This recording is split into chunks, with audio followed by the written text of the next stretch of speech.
احنا هنشارك كل حبايبنا الحلوين اللي لسه متعرف عليهم في النادي العربي للإعلام السياحي لعبة ضيافة.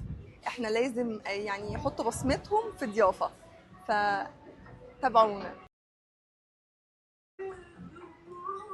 ايه اكتر مكان ترفيهي ابهرك في اي دولة وفي اي دولة زرتها؟ اوكي. طبعا لازم تفكير في الموضوع هذا.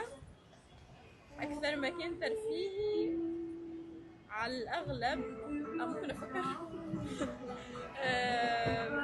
ممكن سويسرا. لا، احسن مكان ترفيهي عجبني في دولة النمسا. النمسا. النمسا عجبك ايه في النمسا؟ النمسا جميلة جدا، طبعا معروفة بطبيعتها اللي كما سويسرا، وممكن تكون بديل سويسرا كمان.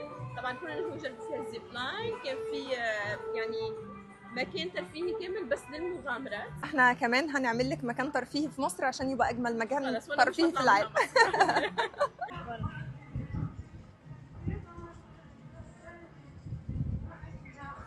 ايه اكتر صفة بتميزك وسط زمايلك في العمل؟ دبلوماسية. الدبلوماسية. ما بتخليش حد يزعل، بحب اراضي كل الاطراف. برج الحزام كده، وشغلي كمديرة موارد بشرية ودلوقتي ترافل انشورنس بيخليني لازم اوازن كل حاجة. ولا كل الناس البحرينيين امارات كده وطيبين؟ سمي. بسم الله بسم الله.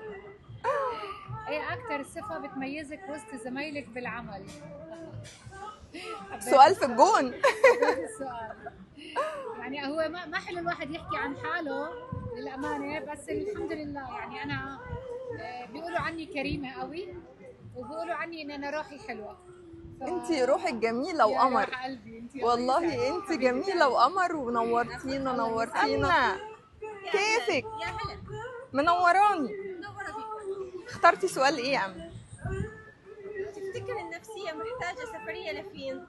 يا ترى فين؟ بالنسبة لي ايوه. أنا هواة المالديفز وسيشل، اوه. فيعني النفسية محتاجة المالديفز. انتي عارفة بقى احنا هنا في مصر عندنا اغنية اسمها النفسية محتاجة اسكندرية. اقترح فكرة جديدة مفيدة لقطاع السياحة. تقترح ايه؟